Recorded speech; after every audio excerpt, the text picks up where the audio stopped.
طيب عايزين نعرف دلوقتي يا باشمهندس ايه الكلام اللي مكتوب على على الانفرتر ده. يعني في دلوقتي بيانات على الشاشة بتاعتها. تمام، ده جهد البطارية. تمام، يعني ده المعيار بتاع البطارية او دلوقتي جهدها ايه. تمام، دي درجة الحرارة. تمام، بتاعت الانفرتر. تمام، وده الجهد الخارجي من الانفرتر. يعني ده اللي هو 232 زي فولت. الكهرباء ال 220 بتاعت اللي جايه من بره. بالظبط. بس ده مطلع 231 32. بالظبط، يعني ده الدخول وده الخروج. تمام جدا. تمام.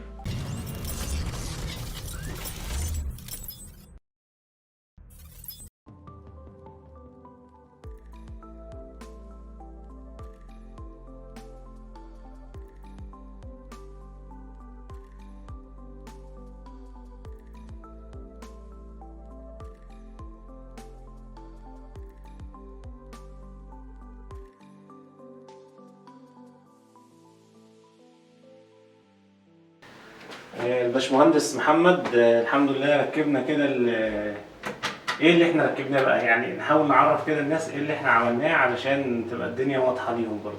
كده عملنا سيستم الانفرتر والبطارية 5 كيلو، تمام. ووصلناه على حمل الشقة كله، تمام.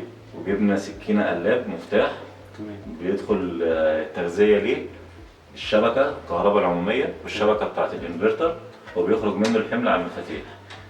تمام، يعني انا كده اقدر اتحكم ما بين الكهرباء اللي يعني داخلة دلوقتي الشقة. احنا الانفرتر شغال كده، احنا شغالين على الشبكة. لو رفعنا المفتاح ده للمستوى اللي في النص كده يبقى كده وضع الاوف، هتقطع الكهرباء خالص كده على الشقة. فاصلين الشقة. لو عملناها لفوق يبقى احنا كده شغالين على الانفرتر. تمام، انا هبقى اجيبها من الفيديو تاني عشان ما نقطعش الكهرباء عن الشقة تاني. تمام، بس ده كده على الانفرتر. كده احنا على الانفرتر لسه.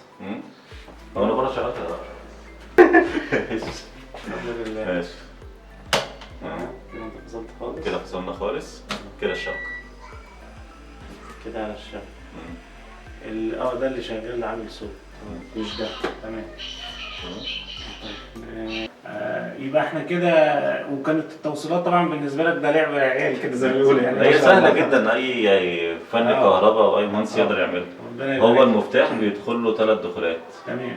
2 تغذيه، شبكه وانفرتر، والخروج بتاعه اللي هو الحمل. تمام. على ايا كان. تمام. ودي سكينه قلاب، يعني استحاله اصلا اللي يحصل ما بينهم تداخل. تمام. لانك لازم تفصل عشان تدخل على الخط التاني. يعني عمرها هي مش هتشتغل اوتوماتيك، هي دي يدوي. تمام. هو عباره عن مفتاح كده زيه زي المفاتيح الاوتوماتيك.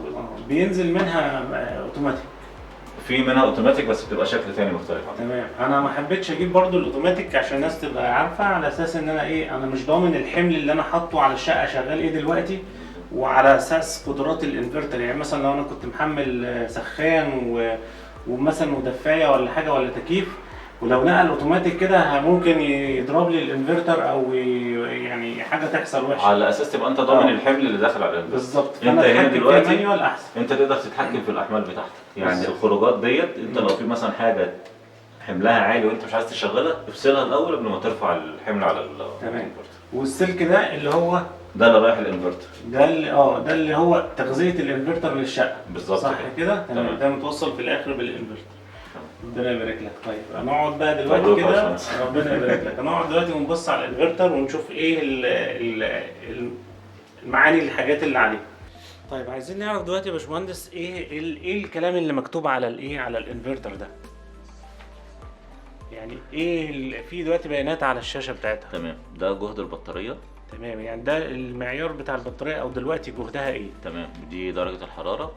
تمام، بتاعت الانفرتر. تمام، وده الجهد الخارجي من الانفرتر.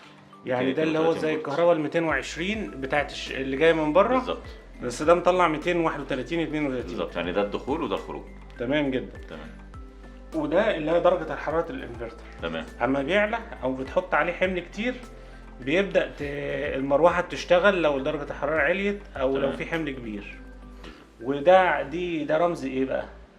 ده مستوى البطارية، مستوى الشحن بتاع البطارية. طيب تمام جدا. طيب احنا على سبيل التجربة دلوقتي وصلنا مروحة عشان نشوف هي هتشتغل والحمل بتاعها الاستهلاك هيطلع هنا. طب ماشي، بسم الله كده نشغل المروحة. تمام. تمام كده الارقام دي الحمل بتاع المروحة. بالظبط. طيب وده طبيعي ان دي تقعد تقل مثلا او تتغير؟ ما عشان احنا كده بنسحب من البطارية. تمام. بتبدا تقل واحده واحده او لا بس هي المفروض ما تنزلش عن 12 في العادي على طول. ودي انا شايفها قلت سنه، فبيقول ان الشحن بتاع البطاريه بيبقى اقل سنه. بالظبط. تمام. يبقى انا المفروض كده بعد فتره لو نزلت مثلا ل 50% ابدا اشحنها طبعا زي ما احنا قلنا في الفيديو الاولاني، اللي احنا ما نخليش البطاريه تنزل عن 50%. تمام. يعني لغايه دلوقتي احنا بنتكلم في 46 واط. بالظبط. طب انا لو جبت دلوقتي مثلا حاجه عاليه يعني تقيله، يعني مثلا زي دفايه بس على سبيل التجربه، هل المتاح نجربها مع بعض نشوفها؟ تمام. كم الدفايه كم واط؟ هتبقى 1200 ممكن. هشوف كده، هجيبها ثانيه واحده. تمام. الدفايه وهبدا اشغل الحمل. الدفايه مكتوب عليها في ظهرها زي ما انت قلت لي، مكتوب عليها 2000 واط. تمام. هنشوف كده بسم الله ما نشغلها الدنيا هتبقى عامله ازاي. شوف البطاريه نزلت خالص. عشان الحمل عالي. الحمل عالي عليها جدا. 1000 واط. اكتر من 1000 كده.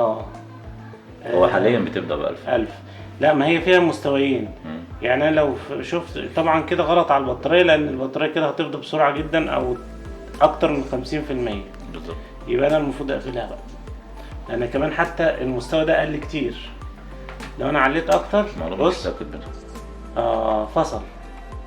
فصل ليه؟ لان انا زودت الحمل، لان الفولت قل. الفولت قل جدا بتاع البطاريه، فعشان يحميها بالظبط فصل. واللمبه دي نورت اللي هي لمبه الايه الالارم. الالارم بتاع الحمل الزياده، او ان البطاريه، هو مش الحمل زياده لكن البطاريه هي اللي فيها بدات تفضى. عشان انت جايب بطاريه صغيره. عشان انا جايب بطاريه صح 100 امبير، فانا كده فصلتها عشان ما يحصلش اي مشكله. تمام. كده يبقى الانفرتر احنا شفناه وهو فعلا فصل. لو في زياده البطاريه فيها مشكله بيفصل، لو في جهد زياده مطلوب منه اكتر من 3000 واط بيفصل. عشان كده دايما بنقول ان الانفرتر بنجيبه للاحمال الضروريه جدا. تمام. الاحمال المهمه جدا، يعني حاجه نشغلها تكون حاجه مهمه وضروريه، ما بنجيبوش لكل حاجه. تمام. ودي من ضمن العيوب بتاعته. تمام كنا جدا. ذكرناها قبل كده. تمام. وتسلم يا باشمهندس، ربنا يبارك لك وان شاء الله. الله يخليك. طيب دلوقتي احنا البطاريه دلوقتي ان شاء الله ممكن الحلقه الجايه نبص عليها ونشوف زي طريقه اختيارها والبيانات اللي مكتوبه عليها معناها ايه. تمام ان شاء الله. ممكن اقلب على اي واحد فيهم براحتي، وفي النص بتبقى طافيه وتحت تبقى شغاله، فمش هتعمل قفله عمرها. حتى لو انت حاطط قالب الارضي والكهرباء مش هتعمل قفله، فتقدر تشغلها على مولد، تقدر تشغلها بين خطين، تقلب بين خطين كهرباء عادي اهي. الخطين موجودين وانا بقلب. طب انا شغال على خط اهو تمام، وجيت الخط ده قطع، الخط ده قطع والحمل قطع تمام، والخط التاني موجود، ممكن اقلب اهو على الخط التاني. لما يجي يقطع مثلا او المولد يفصل اهي، اروح انا قالب، المولد فصل مثلا، اروح انا قالب وشغال على الخط التاني. لو الكهرباء قطعت اهو اروح ادور المولد عادي، الخط التاني اشتغل، هو مش هيعمل اي قفلات او اي حاجه. حتى لو انا شغلت المولد والكهرباء موجود مش هيعمل اي حاجه، مش هتقلب الا لما انا اقلب انا، عشان هي مش هتخش على بعضها ابدا.